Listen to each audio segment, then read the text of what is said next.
on the Celebrity Summit, and today we're speaking with Dale Hanson of the Zombies. Dale is not only the engineer, roadie, uh, electric scholar, and wizard on speaker systems.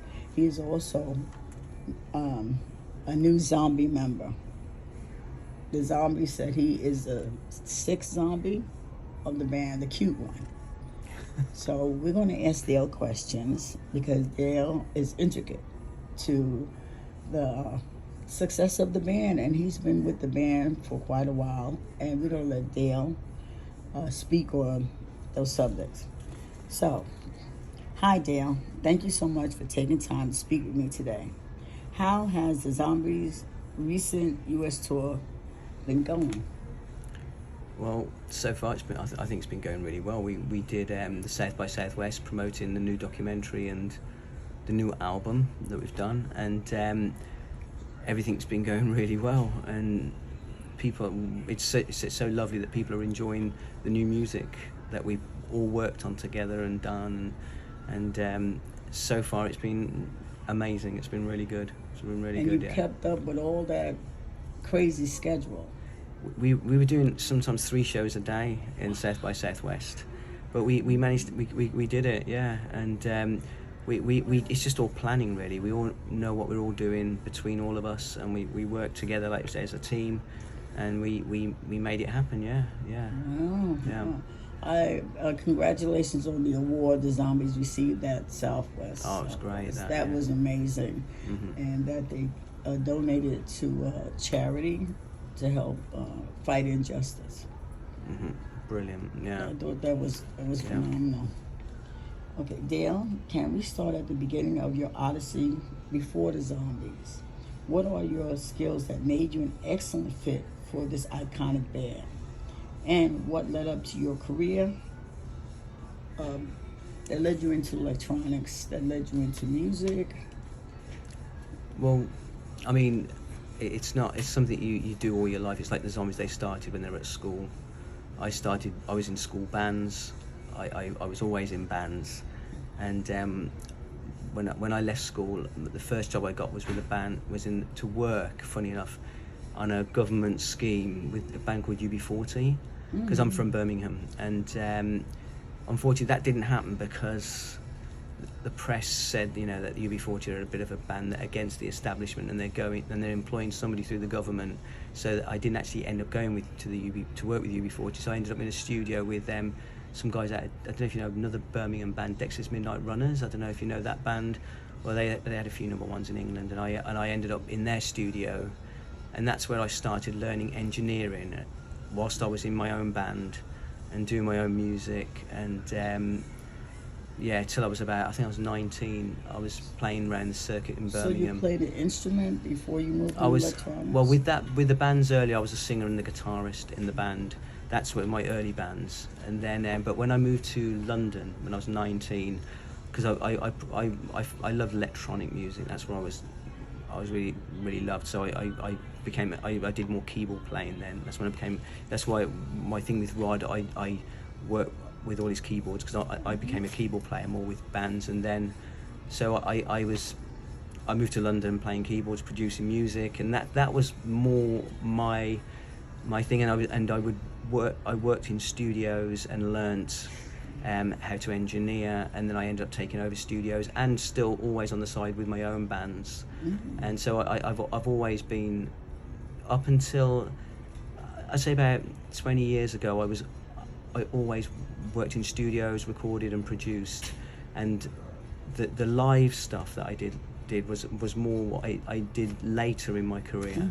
What bands have you produced or the bands besides your original band? Well, I mean, when I was in studios, I worked with bands like Southern Freeze. They were a big band in the UK in the 80s, but I sort of mostly I produced. I was signed to a label, Immediate Records. I don't know if you know Immediate. It was like the Rolling Stones manager owned it. Andrew Lou Gold.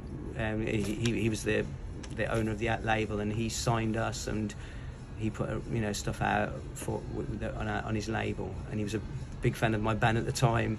And so I've always been like, I spent 3 years recording an album for that label and writing, but we had a bit of a tragedy in the band, so everything got stopped and finished and everything. But I was always writing. It was a full-time thing for me.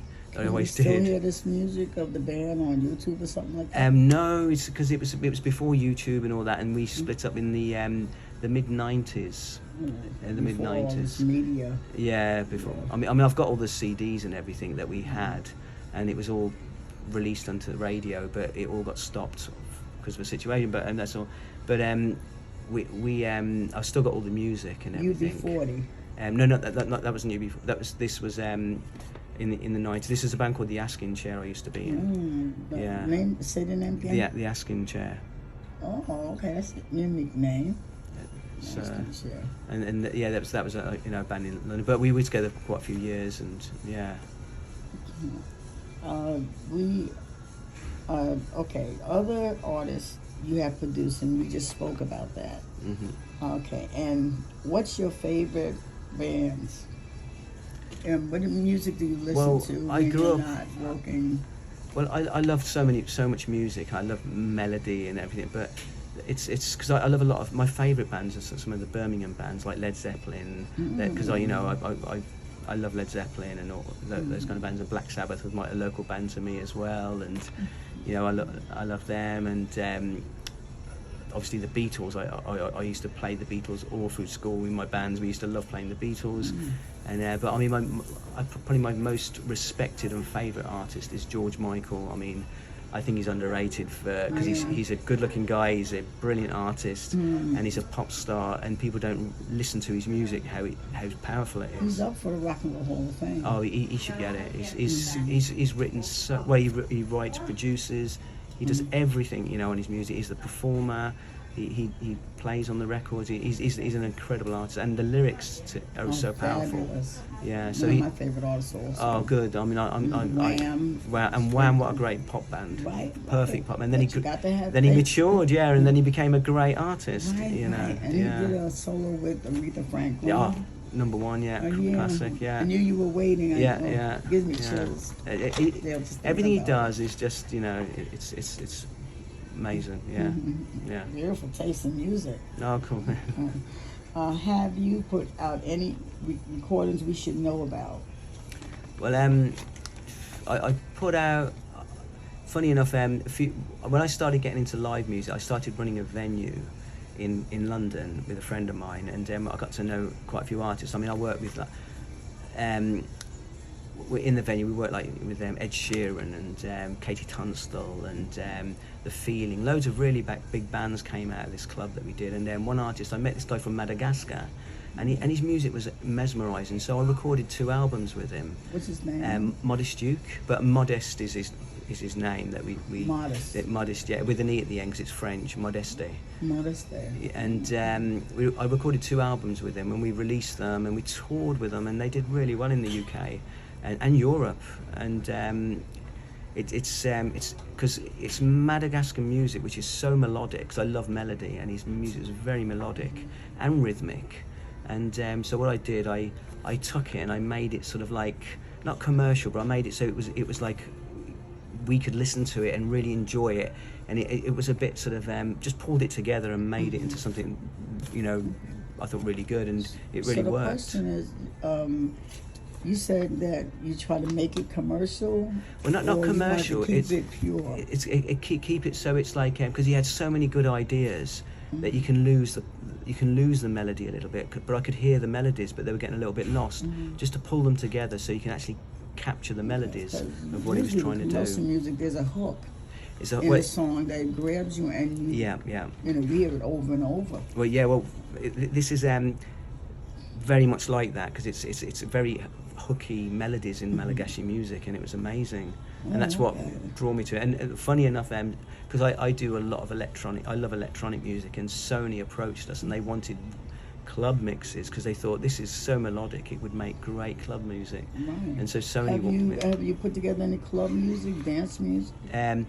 Not with that Madagascar stuff, but I've done a lot of remixes. I mean, like for instance, like a band called Honey Rider. I did some remixes for them, and they charted in the UK. But they were I just remixed. They were a band, and I just turned it into a remix, and the remixes did really well. So and they've been playing it in clubs. They played it in the clubs, and the DJs are playing it, that kind of stuff. Yeah. Have you been on any Collins remix like She's Not There? He remixed that, but maybe that was before you. Well, no. It was like a disco. Oh right, no, I haven't heard that. No.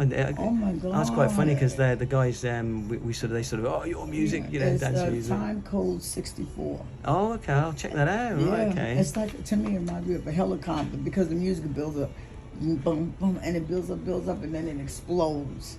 She's not there, boom. Oh right, okay. And I'll have to check that one out. You have, because it's mostly electronic. Yeah, okay. So that's why I thought maybe you were involved, but No. This was, I think, way a little back in the 60s maybe. Right, okay. But I think you would enjoy it because I feel like I want to get on a helicopter and just take off. Yeah. Oh wow. We're going to take a break. Part 2 with Dale Hanson. Dale, Rod Argent shared with us, fans, that you helped write and produce a lovely song, Love You As Long As I Can, on the new album. How did this collaboration come about? Well, first of all, it's Love You While I Can, and Rod wrote the song, and he actually wrote it for our managers, and it was written about somebody special, I suppose. It was our management who were married, Chris and Cindy. Lovely. And he was writing it and preparing it for their wedding, and which was amazing. So we tried to record it, and Rod's studio was just finished. It was like just about finished, ready to record, because he had all the builders in and everything. And we thought, let's give it a try in there and just see how it all works. And the recording on the album is actually the very first thing we played in his studio. And it was meant to be just a trial, a demo, see how it works. The song wasn't quite finished yet, and it ended up being the song in the end. And so it's and because we couldn't improve on it, we just captured something in the studio. And but yet it was for Chris and Cindy, the management, that were getting married at Rod's house. And they're lovely people. And they were getting married in Rod's house, and Rod was and Colin were meant to perform it at their wedding, but it wasn't quite ready yet, so it didn't quite get done. But it got put into a song in the end, so yeah, it worked out. It's a tearjerker. Oh yeah, because it can relate to so many different relationships in life. Yeah. Besides love, family. I played it for my brother who passed away. Oh, lovely. So the song really touches the heart. Yeah. And the question is, how did you come about with the roundo in the song, where one person is singing a melody and the other person comes in and they keep repeating it to the end of the song? There's like a roundo, round and round and round to the end. In the singing, the harmony. Oh, it's Roddy. He's Rod and Colin have this magic when they sing together. They because they've been doing it since they were in their teens, and they seem to just blend naturally. Whatever they sing, it just blends. It's fantastic to hear. Were you in part of that harmony? Well, I didn't do any of the performance on the album, but I know. Obviously we recorded it with them, and we worked on it sort of together to get it. No heartache, no pain, and they just keep repeating that. That's yeah. Well, it's I think Rod was saying it's just like putting the way you feel across to somebody. No pressure, no, just be who you are, just do what you do, and that's all it is really with love. That's all you want. That's true. That's so true. Yeah. I love how they brought it all together. Yeah. It's such a beautiful melody, and it's kind of haunting because it plays over and over again. And I love in that with the guitar part in it. It's very, like you say, it's repetitive, but it's really lovely the way it repeats and repeats and repeats all the way through, and the sound it's very tearful, because when Tom put the extra mic on the guitar, it added. I called that, it added tears to the sound. It's just because if you listen to the guitar, it's got that kind of strange sound to it that's repetitive, every note, and it's you can hear every note. yeah.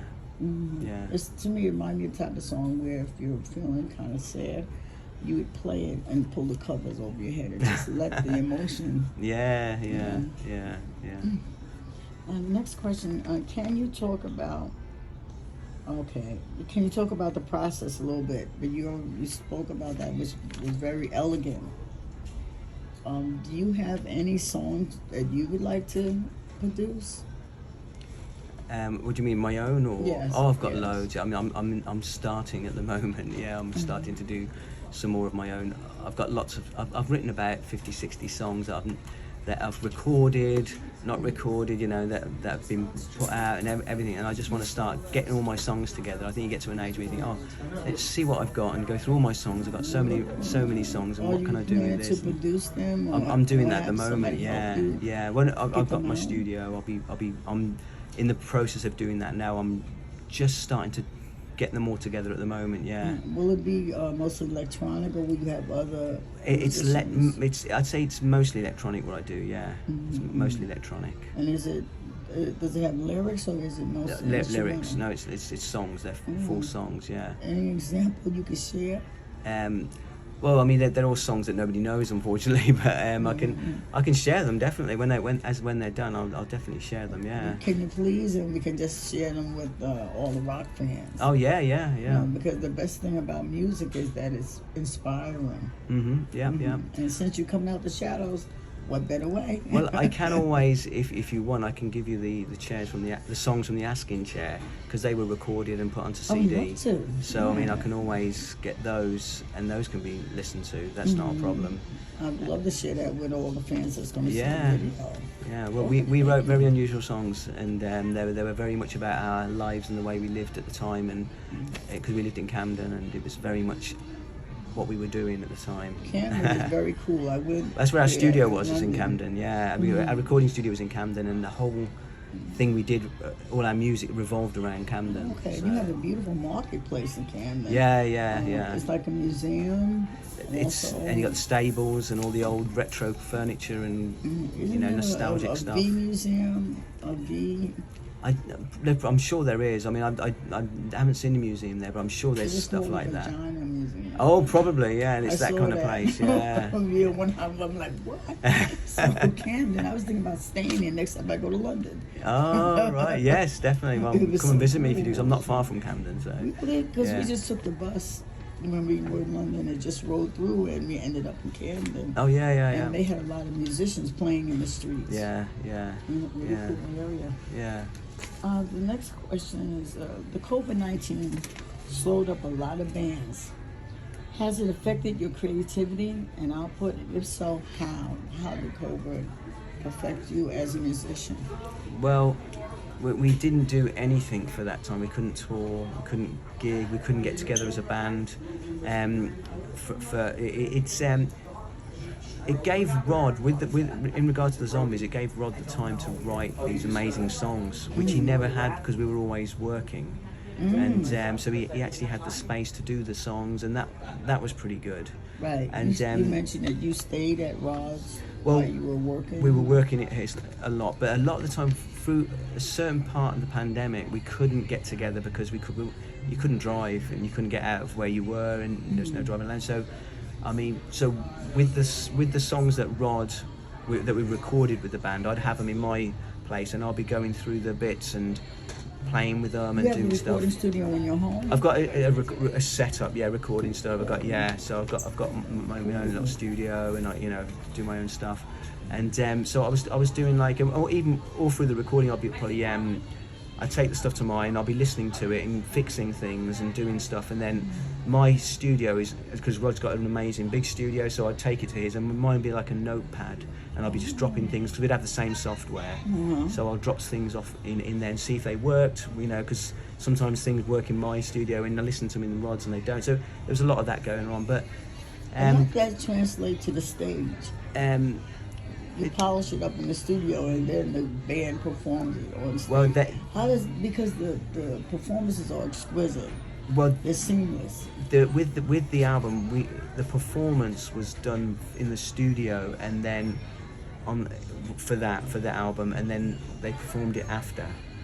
So it was because they'd get it in the studio. That's the whole thing, that getting the guys to play together and capture something. And when they captured it, they knew what they had, and then we had it in recording. That's how it all worked. Because they perform it a million times, and every time it's excellent. Oh, good. Every time I've gone to a concert, there's never a question about the sound quality or the words. Everything is like you're in another world.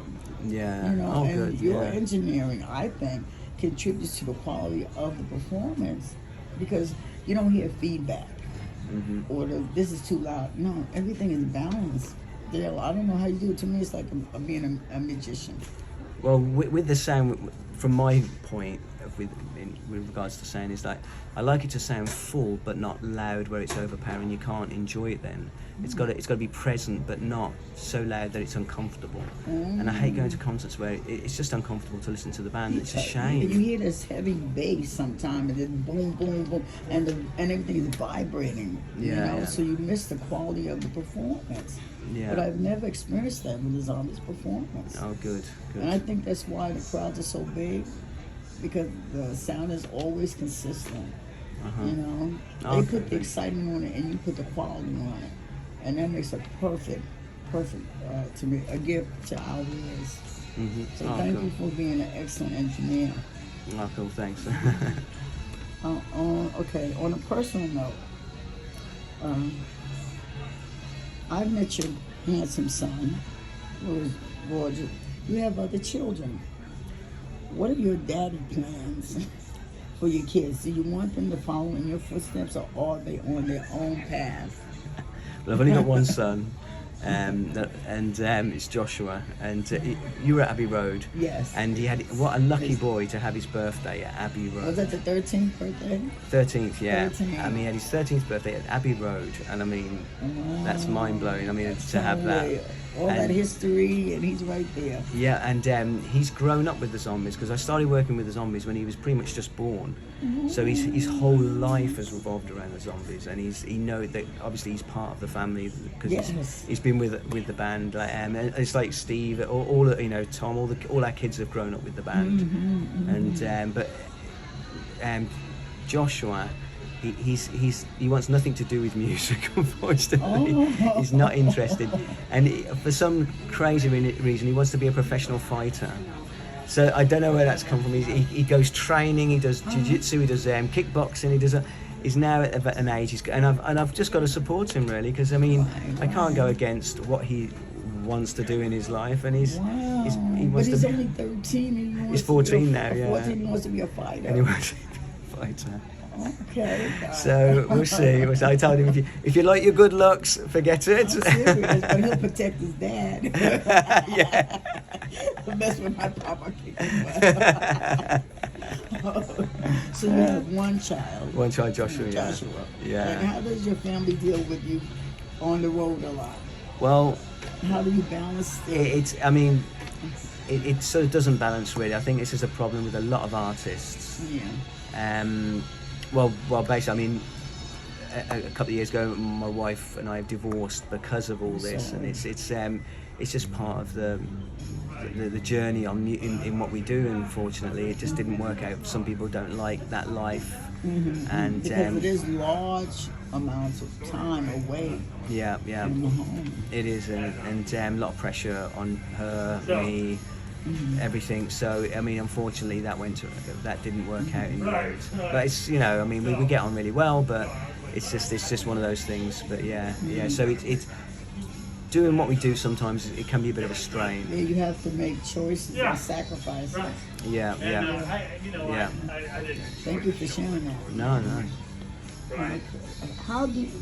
Oh, I got that. Back to the album, A Different Game.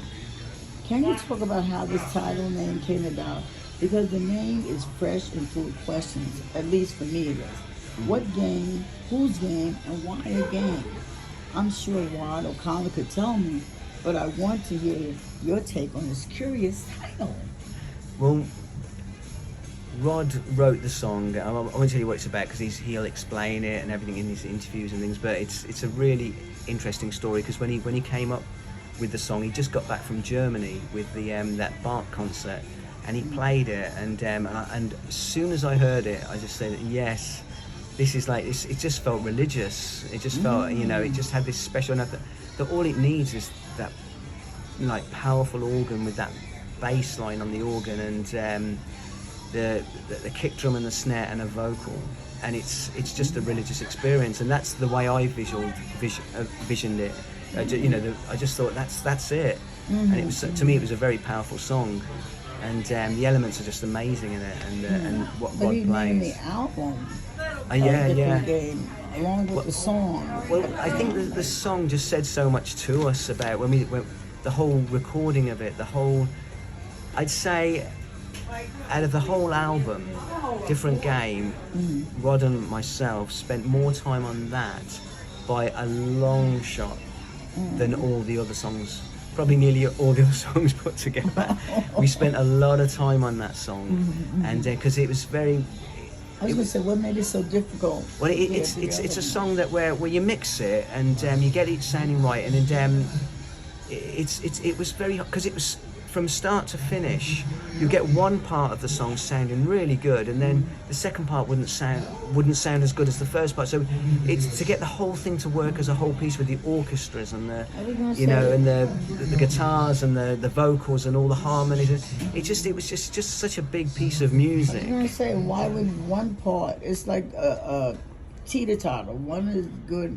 The other one was not so good, and you're trying to balance them. It wouldn't lift as much as the first part. So then we'll make that lift as much, then the next bit wouldn't, and then this bit wouldn't sound as big as that. It was like, it was very hard to get this whole production. That's into why you're one. an engineer, Bill. Because you hear those nuances that we don't hear, but when it comes together, it's sublime. And look at all the work you just put behind it. You and Rodman, all that work.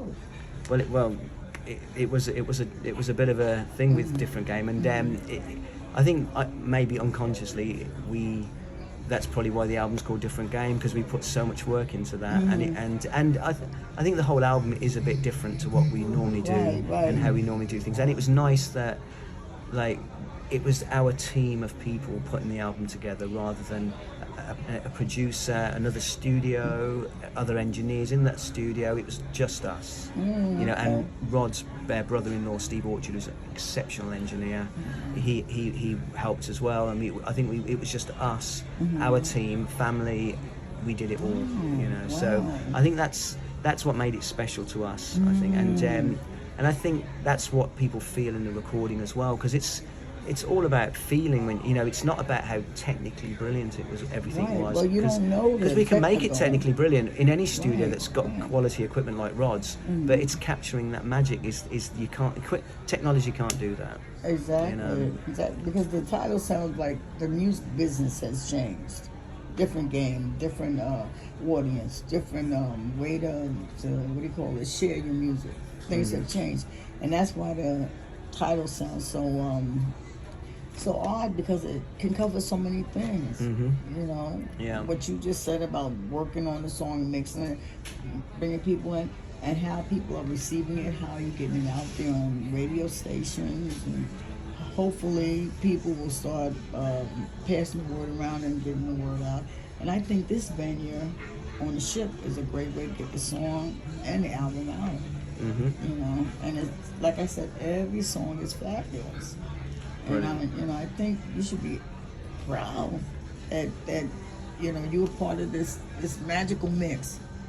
That's what I call music, magical mix. And you're like one of the wizards. And it was just cool. The last question: what's coming up for you and the Zombies as you start the UK tour? Any more album collaborations? And do you think the Zombies will be back touring in the US in 2024? Well, with back touring, I'm hoping we're back before that. Hopefully this year will be nice. We always love coming to the US. I think Rod is he will probably start writing songs again, and we won't have that pressure of putting an album together. It'd be nice to keep recording as we go along. That could be a good thing to do. to keep recording. So do you think you'll be collaborating on those? And also, will you be able to put your lyrics involved in this at all? Well, I think Rod's the writer. Rod is the writer in the band. Brilliant and lyricist. And melodies. I mean, everything. It's quality stuff. He just it was really amazing coming to his house, ready to work on a song, and he's going, I've got another song, and you hear it and you're going, oh my god, where did that come from? It was pretty amazing, yeah. And we're like, okay, let's get it down quick, let's get the demo. And he'd be putting some chord, it's just like it's godly, really. He's just putting all these bits down, then he'll put this down, I've got this, and and all those ideas he puts down at that moment will end up being interpreted, whether it's strings, guitar, whatever, wherever it is, it gets interpreted to the final song. How did the harmonica come into the song? One of the songs, I believe, Rod is playing harmonica? Well, I know. What doesn't he play? Well, he just thought, I got this thing, he was playing me some records, and he's like, you hear the harmonica? And he says, I think I should put a harmonica on that. And he's playing me these old records, and I was like, I like the sound of that. Okay, so we just tried it, and it worked. Yeah, it's beautiful. Was it like a couple of takes, or he just hit it and it was? Well, he practiced it a little bit first when I wasn't there. Then I turn up and he played. And so so then we started doing some takes, and then we sort of this good, that then we started piecing it together with what he did. Then we recorded quite a bit, and then we chose the best bits, and we did stuff like that. Yeah. Wow. Will he be performing the harmonica? Do you know what? It'd be nice if he did. I think if the album, it'd be nice to do the whole album. I think it would be delightful. The audience would freak out. Yeah. Not only was it on the keyboards, but he got the harmonica too. Yeah. Oh, cool. Yeah, that would be great. Yeah. But the UK tour, that's going to be interesting because we haven't toured the UK for quite a while now. And I believe you canceled because of the COVID, so a lot of fans are anxious. Yes, yeah. You play the UK. They felt kind of slighted because you were in the US, but you didn't do the UK. So I think the fans in the UK are like, because most of the gigs are sold out from what I saw online. They are. They're quite a lot. I think it's nearly all sold out, which is good. Thing. Yeah. To see sold out. Yeah. Yeah. But that shows the quality. Yeah. And not too many artists put out CDs with words. How did that come about? That words, lyrics. But the words are great. The lyrics are great on the albums. Right. Not too many people put their CD out with lyrics. Yeah. You get your disc and a cover, and that's it. So who came up with to put the lyrics Well, out? Cindy probably says they'll have to go up. Lady Star. Yeah. Lady Star.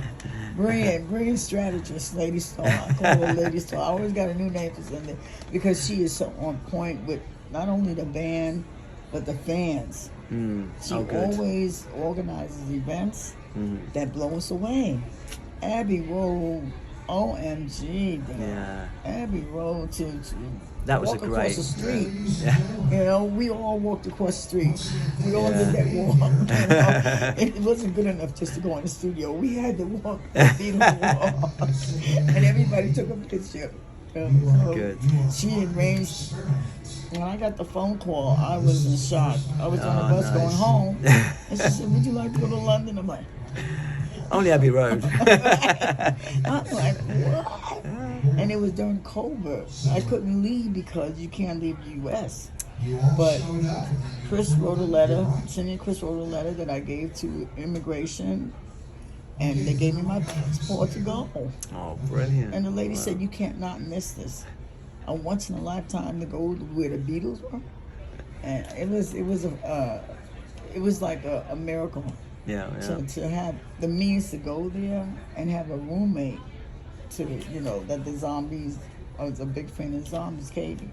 So Cindy, I can name like 20 things down that she has put together that have blown us away. Oh, brilliant! A pre-party with the Zombies rehearsals.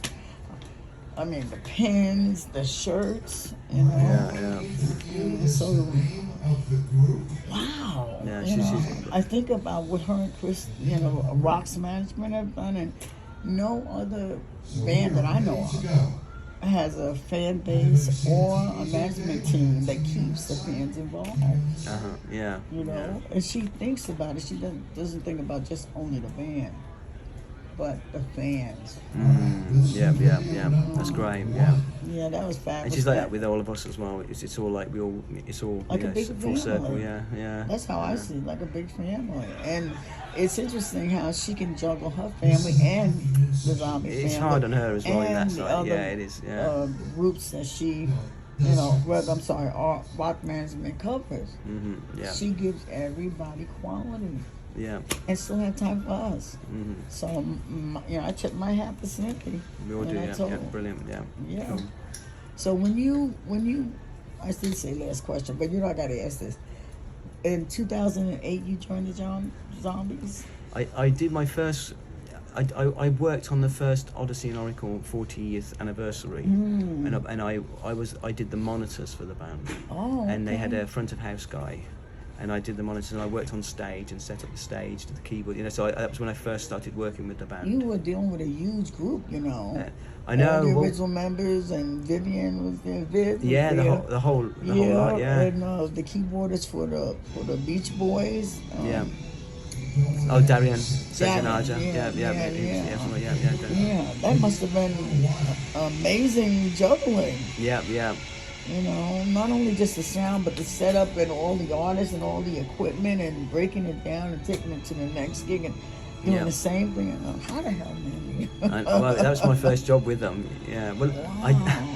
Because I worked with the guy that worked with the Zombies, because he managed a band called The Stories, and we toured with Elton John for 2 years, and I did their sound, their stadium gigs. Elton John, you did that? But for the support band called The Stories, and he managed The Stories, and he also looked after the Zombies, like all their affairs. So, and then he said, "Oh, I need you to work with the Zombies," and that's how I got into working with the Zombies. Wow. So it was through. So that was like your introduction to the band. Yeah. Wow. Because I first heard of you on 2013 when you wired On the Blue Cruise. Yes. For the Zombies poolside concert. Yeah. And I was sitting on my balcony. I never saw the Zombie before. But the sound was so damn pure, Dale. I said, who the hell was that? And it was the Zombies. I heard one song. She's Not There. So when I heard them clear as a bell, sitting on my balcony, I said, who the hell is that? And I went up there and it just blew me away. Okay. So you are the catalyst that got me into loving the Zombie sound. Oh, brilliant. From my balcony. So, Dan, is there anything else you want to close this beautiful interview with? No, thank you very much for doing this. It's really nice. And thank you, I appreciate it. And everyone, this is Dale Hanson, engineer, co-producer, magician, amazing person for the Zombie Band. And don't forget to get their new album, Different Game, which you can order. March 31st, it will be available. Please get your copy. Every song is exquisite. Thanks, Dale. Thank you. Bye-bye.